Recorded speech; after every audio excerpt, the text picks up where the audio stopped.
کی شان سمجھتے جانا.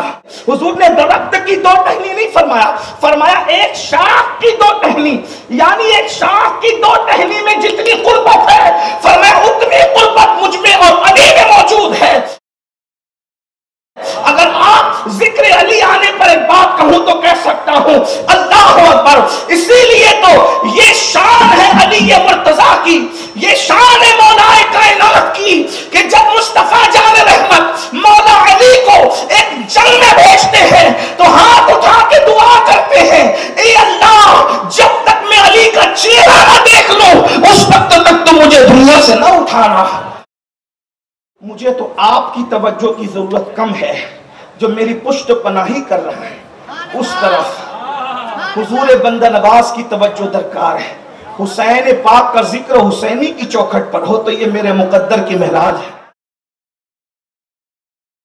بہت خوبصورت محفل سجائی سجادہ صاحب نے، اور یہ اپنے والد کے، اپنے دادا کے، اپنے خاندان کے سچے جانشین، ہم دعا بھی کرتے اور ہیں بھی ماشاءاللہ.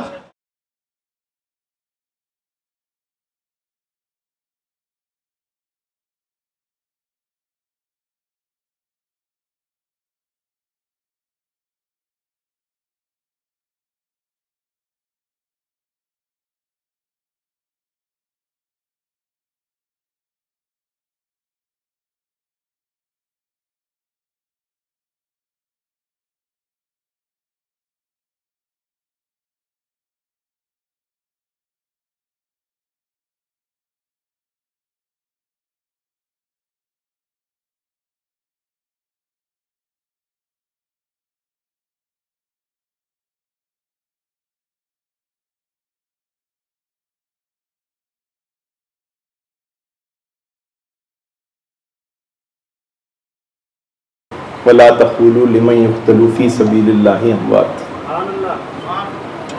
یعنی اس میں اللہ تعالیٰ یہ فرماتا ہے، اس کا ترجمہ میں پڑھ کر سناؤں گا، جو اللہ کی راہ میں مارے جاتے ہیں تم ان کو مردہ نہ کہو، وہ زندہ ہے. تو اس قرآن کی آیت سے ہم کو یہ پتہ چلتا ہے، اور خواجہ صاحب آگے لکھتے ہیں کہ جو اللہ تعالیٰ کی جو راہ میں مارے جاتے ہیں ان کو اللہ تعالیٰ ہی یاد کرواتا ہے. یعنی اللہ کی ذمہ داری ہو جاتی ہے جو اللہ کی راہ میں مارے جائیں وہ اللہ تعالیٰ ہی انہیں یاد کراتا ہے، اور انہی کو یاد کرنا اللہ کو یاد کرنے کے برابر ہے. تو ہم اللہ تعالیٰ کی ہی محفل میں بیٹھے ہیں.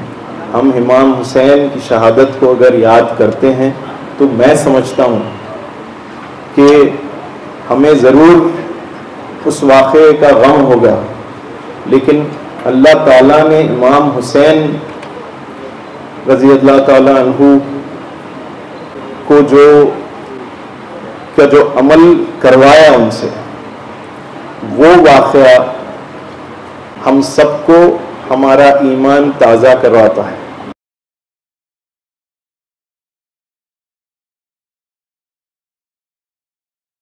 قرآن کہتا ہے اللہ اکبر، فیصلہ کس نے کیا ہے؟ یہ فرشتوں کے ہاتھ میں پاکی کا مسئلہ نہیں دیا گیا، مخلوق کے ہاتھ میں نہیں دیا گیا.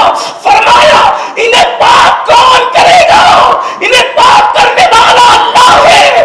اب اللہ کی جو طاقت ہے پاک کرنے کی، اللہ اپنی شان کے مطابق ان کو پاک فرما دے گا. کس شان سے اللہ نے پاک کیا ہوگا؟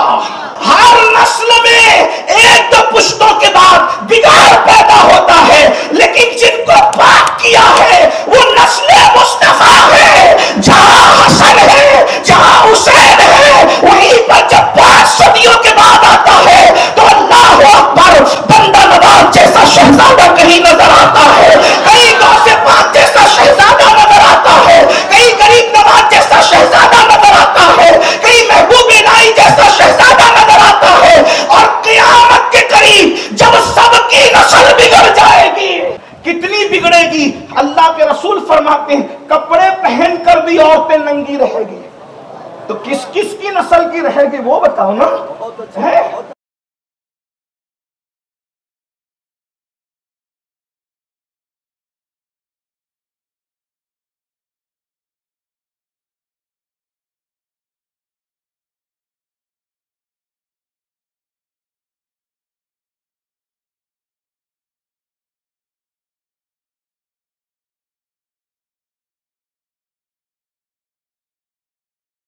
حضرت خواجہ گیس ادراز رحمۃ اللہ علیہ اس کے بارے میں فرماتے ہیں کہ تم مجھ کو یاد کرو، میں تم کو یاد کرتا ہوں، اور میرا شکر ادا کرو۔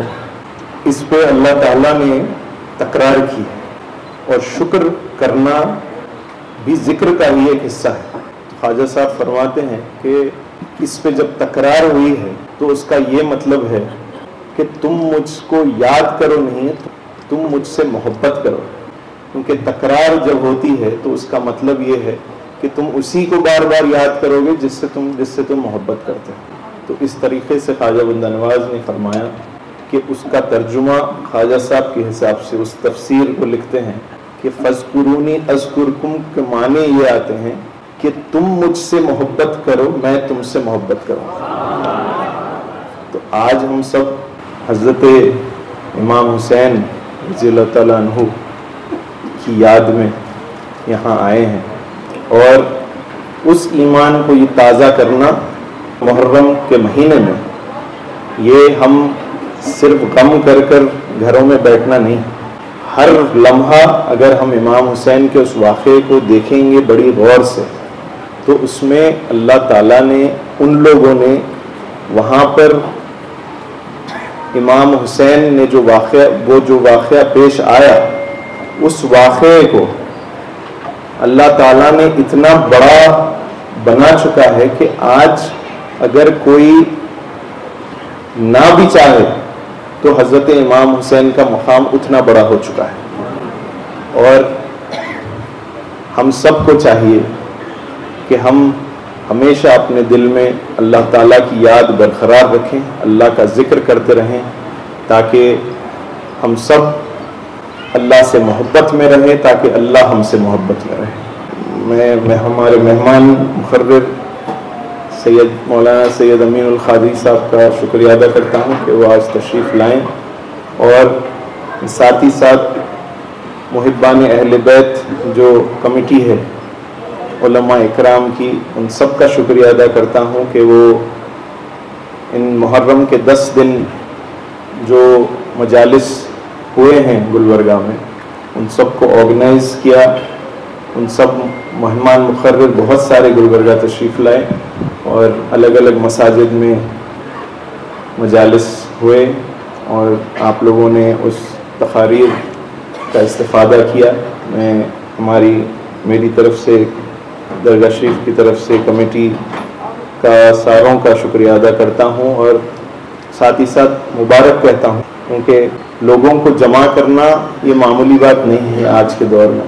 جیسے مولانا نے فرمایا کہ سارے یوٹیوب پہ گھر پہ بیٹھ کے دیکھ رہے ہیں، لیکن ہم اگر جمع ہوں گے تو ہی ہماری عقیدت کا پتہ اللہ کو چلے گا۔ ہم اگر گھروں میں بیٹھ کے فون کھولیں گے تو وہ اس سے کچھ ہونے والا نہیں۔ جمع ہونے کا وقت ہے، ہم ساتھ رہنے کا وقت ہے۔ اللہ تعالیٰ سے دعا ہے کہ ہمارے عقیدے کو مضبوط رکھے، ہماری جو زندگی ہے پوری زندگی ایمان پر رکھیں، اللہ تعالیٰ سے قریب ہونے کا موقع دے، رسول اللہ صلی اللہ علیہ وسلم کے بتائے ہوئے راستے پر چلیں، اور اولیاء اکرام کے تعلیمات پر عمل کریں۔ وآخر دعوانا الحمدللہ رب العالمین۔